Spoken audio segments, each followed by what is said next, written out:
Bienvenidos mis hermanos.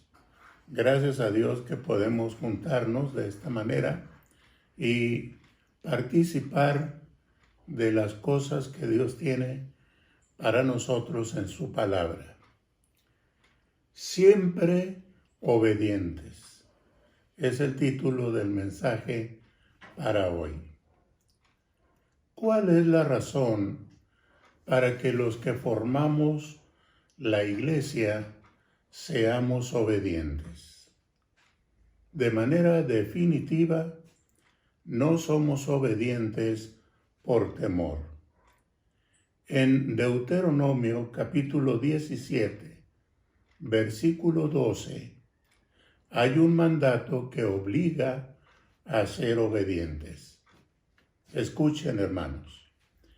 Y el hombre que procediere con soberbia, no obedeciendo al sacerdote que está para ministrar allí delante de Jehová tu Dios, o el juez, el tal morirá y quitarás el mal de en medio de Israel. El pasaje habla de pena de muerte para el que no obedeciere. Había entonces el riesgo de perder la vida por no obedecer. En el libro del profeta Zacarías, en el capítulo 6, versículo 15, se habla de la obediencia del pueblo como una condición para que se cumpla la palabra del profeta. Escribió el profeta Zacarías lo siguiente: y los que están lejos vendrán y ayudarán a edificar el templo de Jehová, y conoceréis que Jehová de los ejércitos me ha enviado a vosotros, y esto sucederá si oyereis obedientes la voz de Jehová vuestro Dios. Por sí sola, la obediencia trae bendición a la vida del creyente.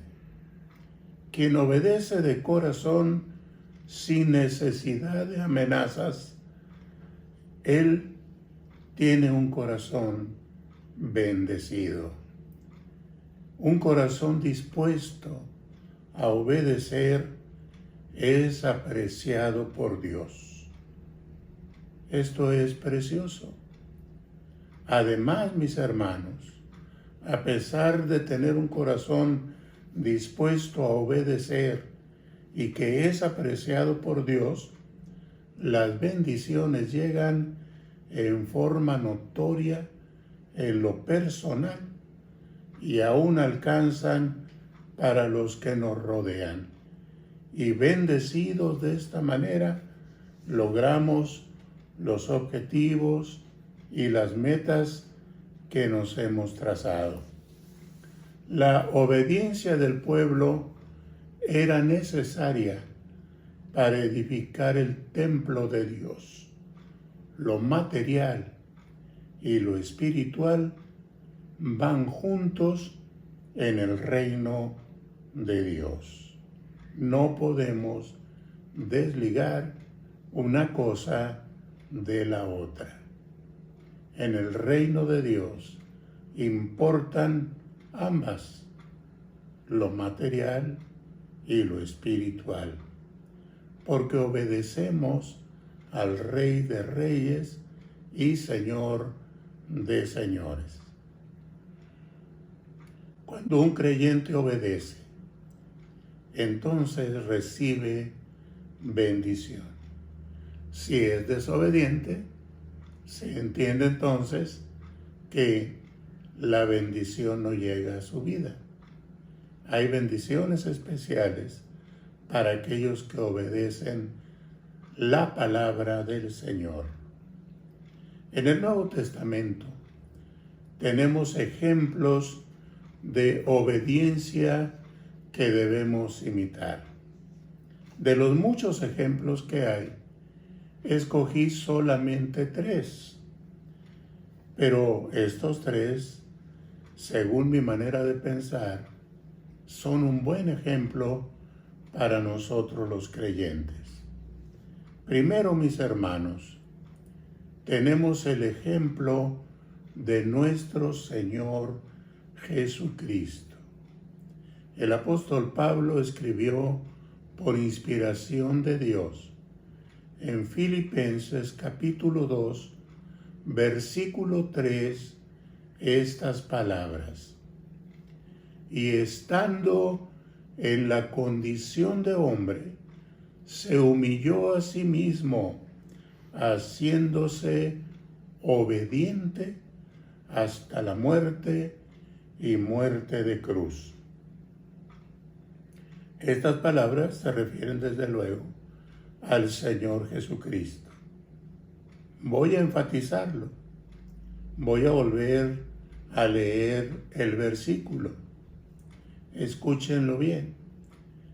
Y estando en la condición de hombre, se humilló a sí mismo, haciéndose obediente hasta la muerte y muerte de cruz.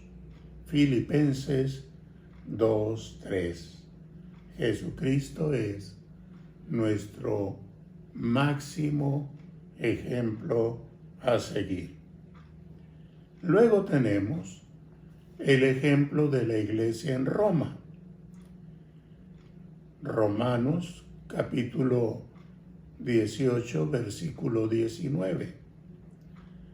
Porque vuestra obediencia ha venido a ser notoria a todos, así que me gozo de vosotros, pero quiero que seáis sabios para el bien e ingenuos para el mal. Un hermoso testimonio de una iglesia obediente. Su ejemplo fue de beneficio, de bendición para otros, porque escribió el apóstol Pablo que esa obediencia había llegado a ser notoria. Todo el mundo sabía que ellos eran obedientes. Este es un buen ejemplo para una iglesia, para esta iglesia, para todas las iglesias. Y después tenemos el ejemplo de un varón, el ejemplo de Filemón. En el versículo 21 de Filemón, es una carta que tiene, diremos, un solo capítulo. Bueno, allí en el 21 leemos: te he escrito confiando en tu obediencia, sabiendo que harás aún más de lo que te digo. Quisiera, mis hermanos, que de todos nosotros se dijera lo mismo, que al escribirnos algún hermano hiciera referencia a la obediencia nuestra. Te he escrito confiando en tu obediencia, sabiendo que harás más de lo que te digo. Filemón 21. Así que con estos 3 ejemplos, pienso que es suficiente, mis hermanos, para determinar vivir de manera obediente a la palabra de Dios, a Dios mismo, que podamos ser reconocidos como personas que obedecen a su Señor y Dios. Encontramos desde luego también un ejemplo negativo. Es increíble, pero en la vida de las iglesias puede haber ejemplos negativos también.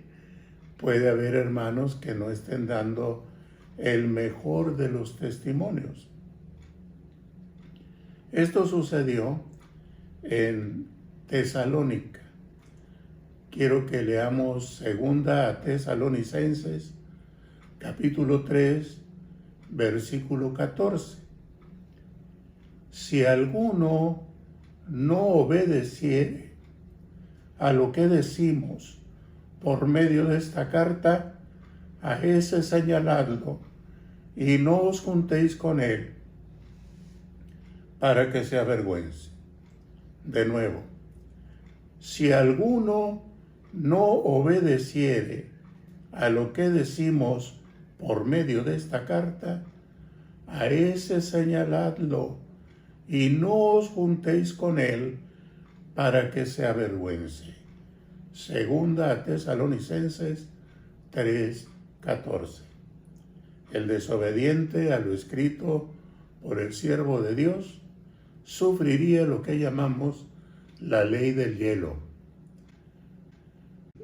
Pasar por un lugar y no recibir el saludo de sus hermanos en Cristo. El saludar y no ser correspondido por desobediente. ¿Verdad que somos muy diferentes a lo que leímos en Deuteronomio 17:12?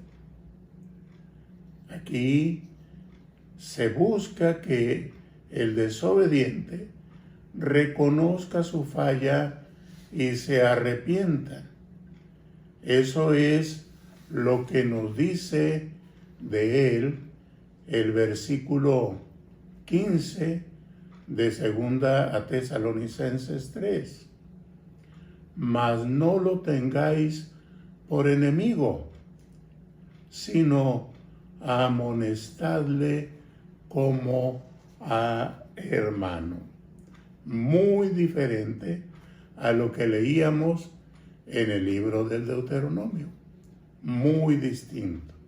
Aquí no se busca la muerte del desobediente. Escúchenlo de nuevo. Mas no lo tengáis por enemigo, sino amonestadle como hermano. Ya le llamamos la atención, no hizo caso, siguió de desobediente. Bueno, entonces le vamos a aplicar la ley del hielo. El caso en Tesalónica es que algunos habían dejado sus trabajos pensando que el Señor no tardaba en venir. Así determinaron, pues, ¿para qué trabajar? ¿Para qué edificar casas? ¿Para qué esforzarse si el Señor ya estaba para venir? Lo mejor era estar listos para recibir al Señor en su segunda venida. Un mal concepto, una mala idea, una mala doctrina, diremos, ¿verdad? Porque estas personas llegaron a ser carga para los que sí trabajaban. Imagina tú, estás trabajando, recibes tu salario y llegas a tu casa y hay 3 o 4 hermanitos que dicen: venimos a comer, hermano, porque pues ya viene el Señor y estamos preparándonos para recibirle. Dejamos nuestros trabajos y ahora pues estamos aquí para que nos apoyes, hermano, tú que sí estás trabajando. Pues pienso que es injusto, ¿verdad?, que nos sean carga de esa manera algunas personas. Claro, no tengo nada contra la hospitalidad, con recibir hermanos, con invitarles a comer, a cenar, a almorzar, pero eso es muy diferente a que estén de continuo dependiendo de mí o dependiendo de otros hermanos. Por eso el apóstol Pablo escribió, ¿verdad?, el que no trabaje, que no coma, ocúpense con sus manos, pónganse a trabajar. Esa es realmente la situación que había en Tesalónica. ¿Para qué trabajar si ya viene el Señor? ¿Para qué tener casa? ¿Para qué tener posesiones? Así que ese era un problema serio para los que sí trabajaban. Ahora, nunca el Señor Jesucristo enseñó que lo esperáramos inactivos. El Señor nunca enseñó que lo esperáramos dejando de trabajar. Nunca lo enseñó. Voy a darles algunos ejemplos que el Señor dijo que nosotros debemos ponerles atención a esos ejemplos y no caer en la situación que cayeron estos hermanos de Tesalónica. Por ejemplo, dijo el Señor, fíjese bien, 2 mujeres estarán moliendo en un molino. Una será tomada, la otra dejada. Mateo 24, 41. ¿Qué estaban haciendo esas 2 mujeres? Pues trabajando. Estaban moliendo en un molino. ¿Qué acontecimiento importante ocurría en ese momento? La venida del Señor. Una se fue, otra se quedó. Una era cristiana, la otra no. Una tenía su nombre inscrito en el libro de la vida, la otra no. Así que Mateo 24, 21 nos enseña que cuando el Señor venga debemos estar trabajando, como estas 2 mujeres que estaban moliendo en un molino. También dijo el Señor, bienaventurado aquel siervo, al cual cuando su Señor venga, le halle haciendo así. Mateo 24, 45. Un siervo ocupado, un siervo desarrollando sus tareas, un siervo ocupadísimo haciendo los trabajos que le correspondían. Así que en ningún momento el Señor enseñó que debemos estar inactivos. Él dijo que estuviéramos trabajando como este siervo y como las mujeres que molían en un molino. ¿Estamos de acuerdo, mis hermanos? No debemos dejar de trabajar. Debemos estar ocupados haciendo lo que tenemos que hacer. Vamos a ocuparnos con nuestras manos para recibir algo. Un salario está bien, pero dice también la Escritura, para que ustedes tengan para compartir con otros. A eso se le llama generosidad, bondad que nace del corazón cuando auxiliamos a otros que están en necesidad. Bien, entonces continuamos diciendo que se pide a los creyentes que sean obedientes a sus pastores. Ese es un punto, hermanos, que se debe decir. Es un punto que debemos tener en mente, que debemos tener presente también, porque así lo dice la Sagrada Escritura. Este mandato es bien claro en Hebreos capítulo 13, versículo 17. Ya lo conocen ustedes de memoria. Obedeced a vuestros pastores y sujetaos a ellos. Otra vez, para enfatizarlo. Obedeced a vuestros pastores y sujetaos a ellos, porque ellos velan por vuestras almas, como quienes han de dar cuenta, para que lo hagan con alegría y no quejándose, porque esto no es provechoso. Hebreos 13, 17. ¿Cómo se ha de entender esta obediencia y sujeción? Bueno, por causa del delicado trabajo que tenemos los pastores y por causa del testimonio, es bueno y saludable que las congregaciones amen a sus pastores y no den lugar a la rebeldía y no den lugar a usar expresiones que dañan al siervo de Dios y a su familia. El respeto al pastor es el primero de los signos de esa obediencia.